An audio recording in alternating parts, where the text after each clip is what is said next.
Today's Devar Torah is on Parashat Korach, covering Numbers chapter 16 through chapter 18.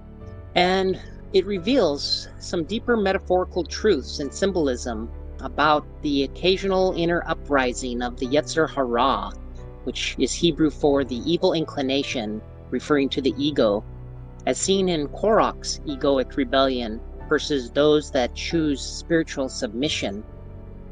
Numbers 16 verses 1 and 2 begins with Korach's family lineage, showing that he was a Levite from the line of Kahat, which is the same line as Moshe and Aharon, saying, Vayikach Korach ben Yitzhar ben Kahat ben Levi, and Korach son of Yitzhar, son of Kahat, son of Levi, took men and rose up before Moshe, showing that his ego used his family lineage and a skewed idea of equality to go to his head and promote comparison between himself and Moshe and Aharon, thinking, why am I not in leadership? Why am I not equal? I'm just as qualified. And thus jealousy crept in and rebellion. And the story of Korach's rebellion against Moshe and Aharon is one of the Torah's most dramatic stories of insurrection in the Word. On the surface, it appears as a political power struggle, but the sages and Jewish mystics read it much deeper, as an archetypal battle between the soul and Hashem, the struggle between the lower ego, the Yetzer Hara, and the true knowledge of God and His divine consciousness and character, we call Da'at Elyon in Hebrew, meaning the knowledge of God. Thus we see that Korach is not just a villain in Torah, but an archetype that lives in each of our egos.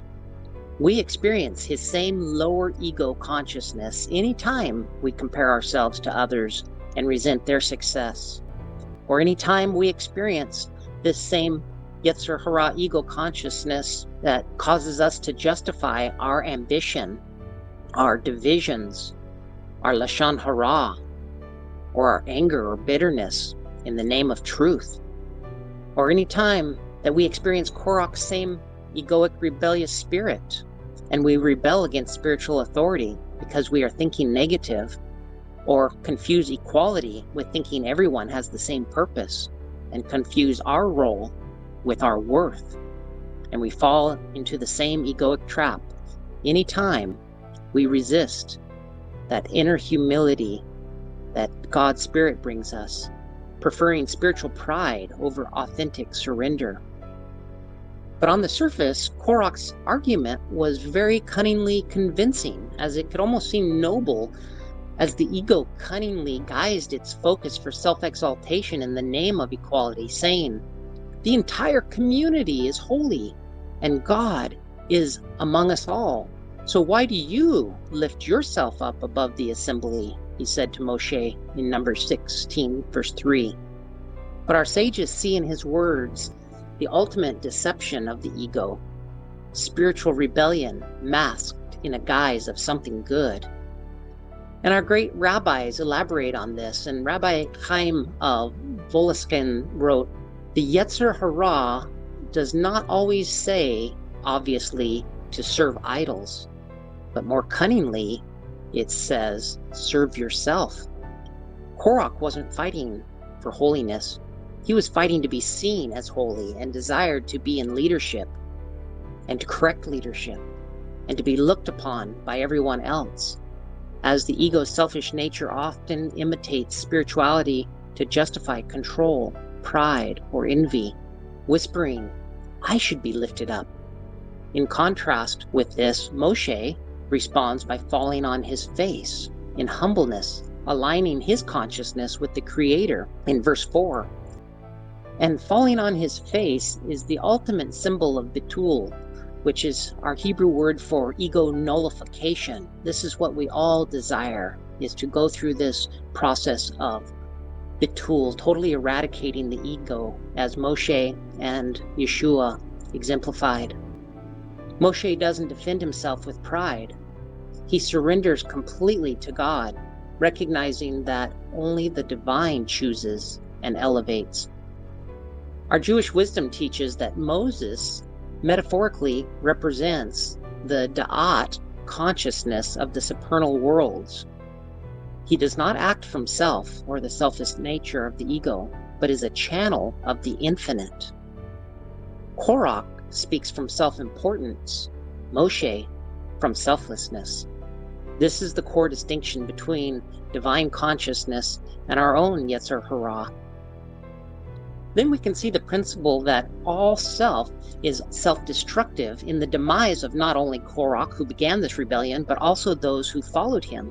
As Numbers 16 verse 35 says, "And fire came forth from the Lord and consumed the 250 men who offered incense," showing that the fire of ego ends up devouring itself, as incense represents the inner fire of our soul, the yearning to connect to God. But these men tried to manipulate this inner fire and false holiness for self-glory.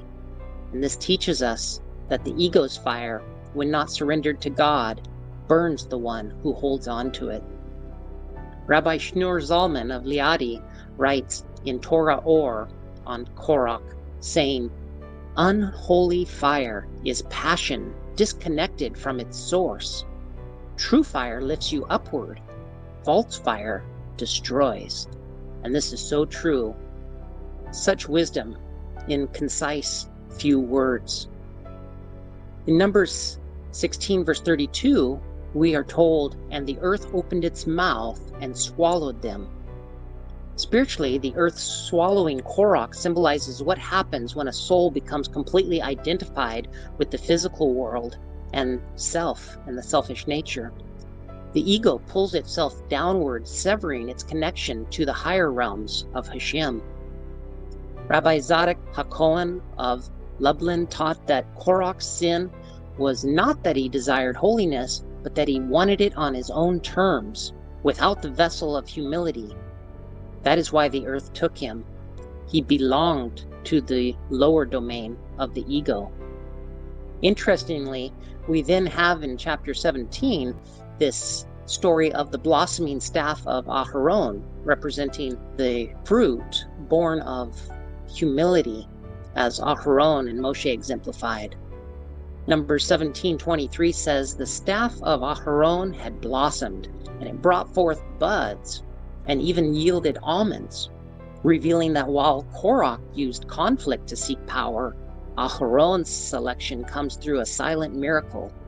His staff, a symbol of humble authority, blossoms in stillness, just like our true identity and divine consciousness blossoms in stillness.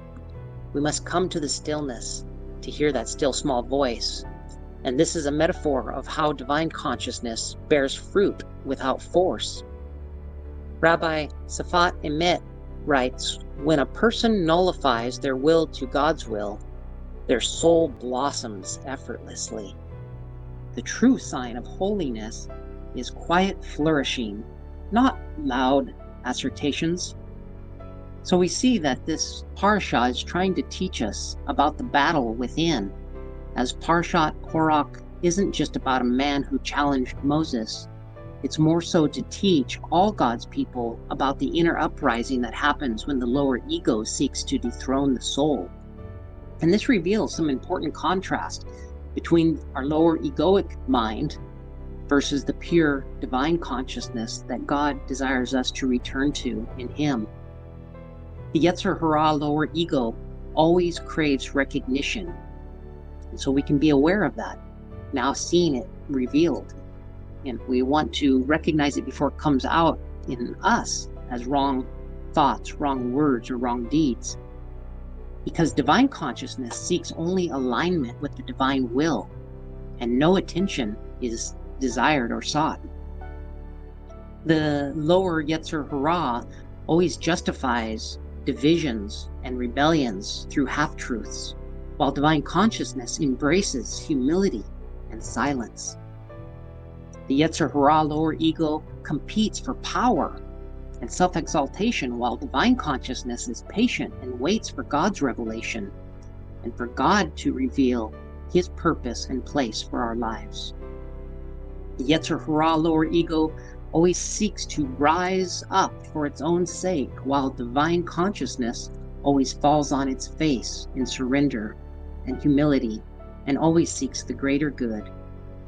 And so in closing, I'd like to share a profound quote from Rabbi Nachman of Breslov, who confirms this interpretation, that we're on the right track. As he said in Likutei Moharan, chapter 1, verse 72, the greatest danger is when the ego dresses in a robe of holiness. Thus the wise must constantly examine, am I doing this for God or for my own name? My prayer is that we each will come to recognize the voice of Korach within our own ego when it arises. That egoic enemy of old which disguises its pride in spiritual language and that justifies wrong thinking and wrong speaking and wrong action. And may we rather strengthen the voice of Moshe and Mashiach and that anointing within that stays connected to the divine mind in inner stillness, humility, and trust that opens the space for true divine presence.